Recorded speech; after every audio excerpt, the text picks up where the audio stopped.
Yo, welcome to Driver View. This your boy Driver View. Hey, y'all wondering why I got this neck thing on? I got to wear this because they broke my neck. Oh, they hit me, they beat me down with the price. Oh, and it hurt. I started getting spasms in my neck. The money I just had to pay. Oh man, who wants to be an owner operator?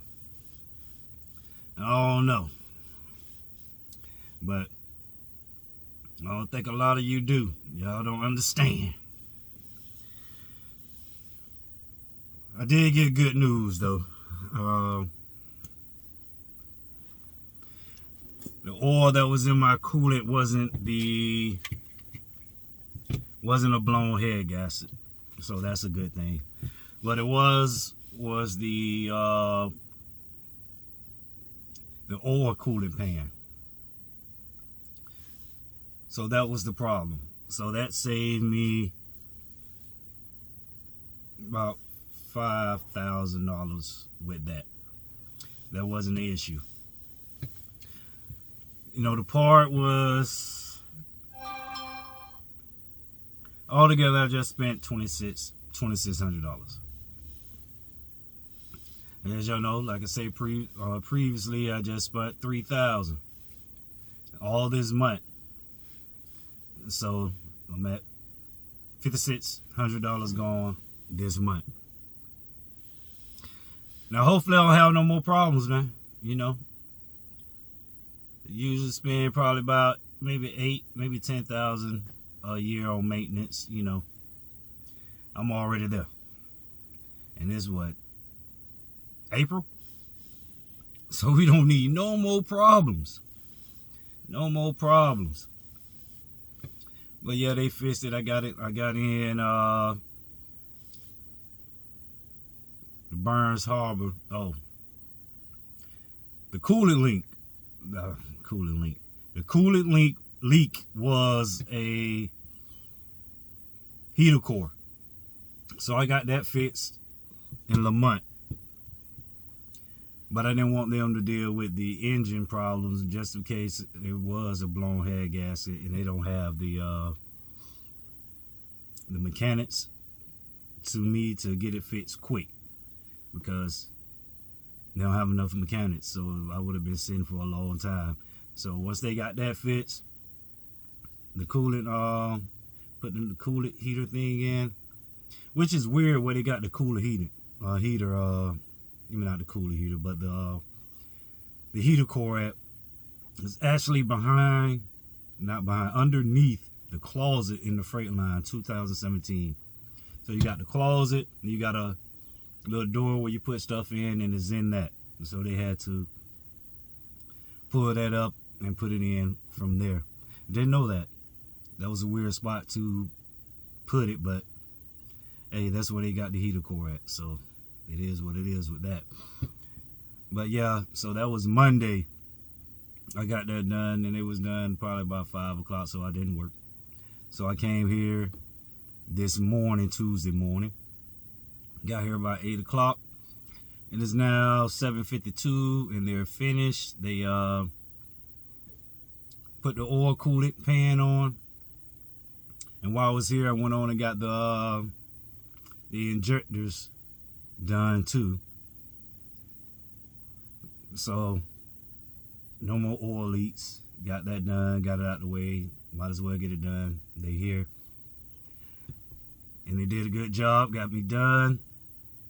Ready to go. I'm sitting here doing my 15-minute pre-trip so I can head out and get to work. You know, they waiting on me to get back to Illinois. When I get back there, I'm going straight to the rail yard, straight to Willow, and I'll be working overnight, which is good by me because I need to make some money. I need to make some money. I've been down since Friday, so Saturday, Sunday, Monday, 3 days, no money. but spending money. Then that's not good. So who want to be the owner operator, man? Go through these problems. You know, you got to prepare for this type of stuff, even though you don't want to come out the pocket, you know, fixing things. You got to make sure you have money saved up. If you don't, man, unexpected stuff come out the blue and hit you across the head. Because most people gonna pay their bills before they save their money with being an owner operator or lease operator. Because majority of the time, it might be different if you went out and just bought a used truck. You probably save up some money. Hopefully you save up some money and you go and get things done, your oil and all that stuff done, and all that stuff checked. But coming from how I came from the lease purchase, you could have a false sense of security because, hey, you like, hey, I'm getting it from the company. The truck should be good. And you just jump out there and you're not saving no money just in case something breaks down. I mean, I heard stories. I heard stories. I know a guy got a brand new truck. Brand new. 7,000 miles on it. First load out, transmission drop. You know, it's like, huh? Looking like, how could that even happen? But yeah, transmission drop.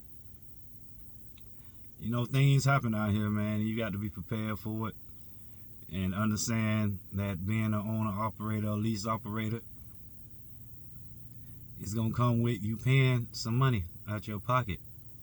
And it's even worse when you're a lease operator, because now you got to pay the payments plus the maintenance, whatever you need to get the repair done, and you're not working. So you're in a lose-lose. You're getting hit three ways. You know, left, right, then uppercut is you're not working. So it's really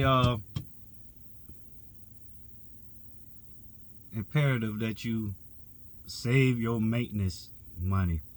All that, you know, when you get it, they take out, 30 cents per mile. I don't know if it was like 30 cents per mile for maintenance or whatever. That's all cool. But my advice is to go ahead, when you jump out there, save your money. It'll get you up about $10,000.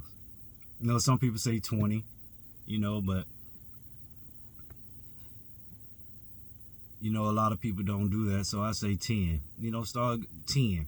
After you hit the 10,000 mark, then you start putting just a little bit in. But the first 10, you should try to get that as quick as possible. You should try to have that in your account. I'll say the first 3 months. You need to have that in your account. So that give you a ease. But a lot of people don't. They jump out here in this lease program, and hey man, they don't even care about saving up no money for maintenance.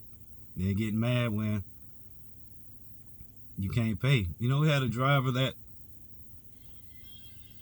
you know, kept breaking down, never saved no money, and got so far in the hole when the truck was done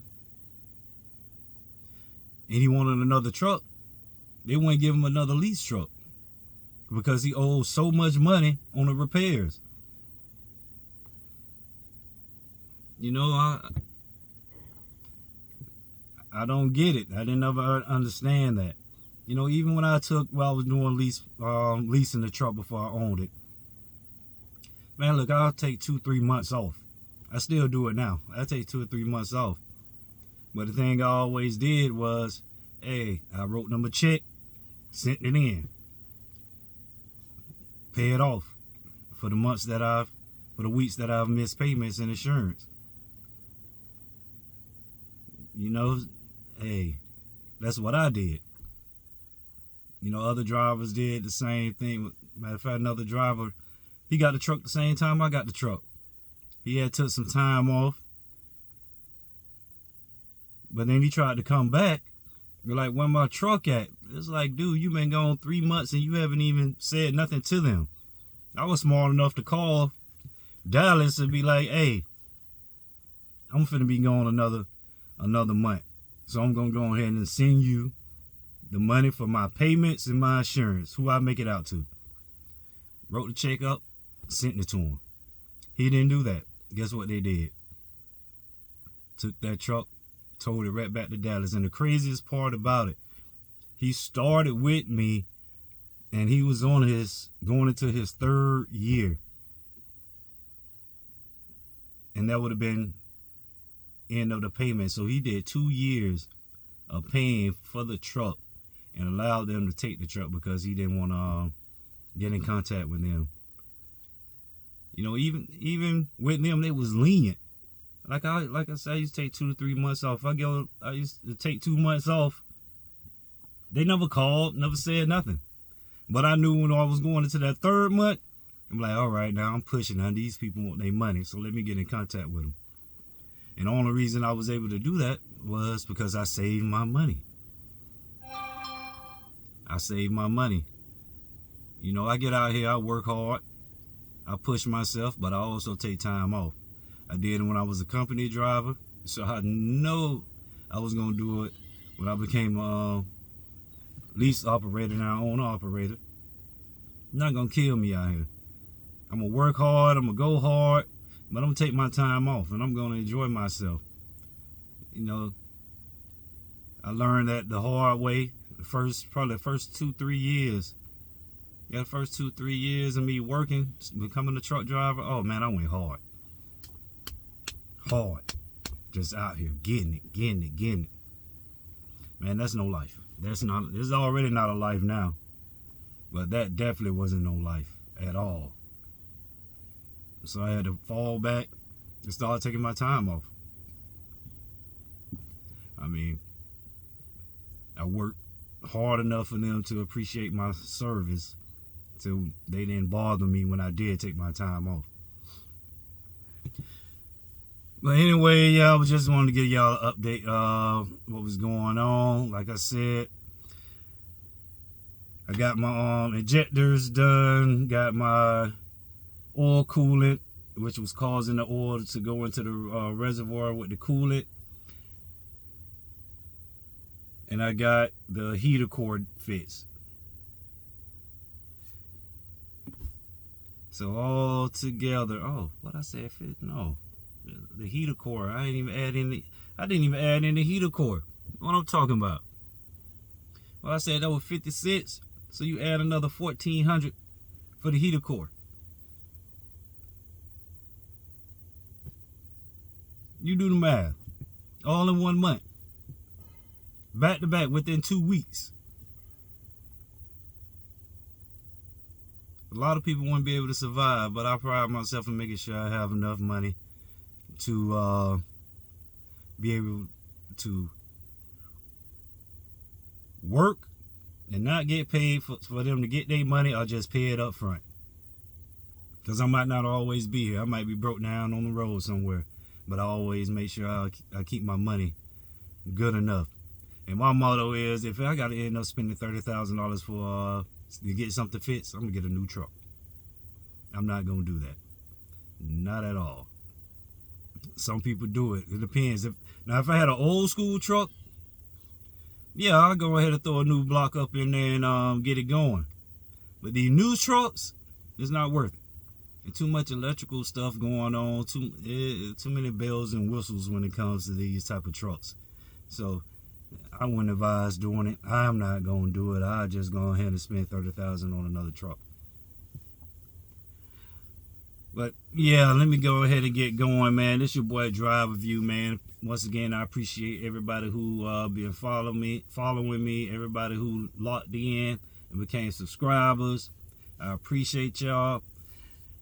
And I'll get to talk to y'all on another one, man. Sweet!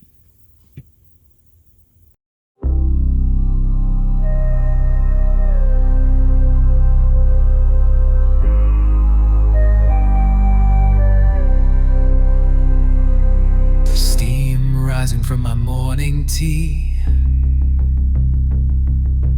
Eyes wide awake, the road's calling me.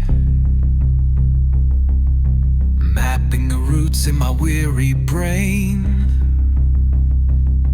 It's I-55 where I stake my claim. Willow Springs waits as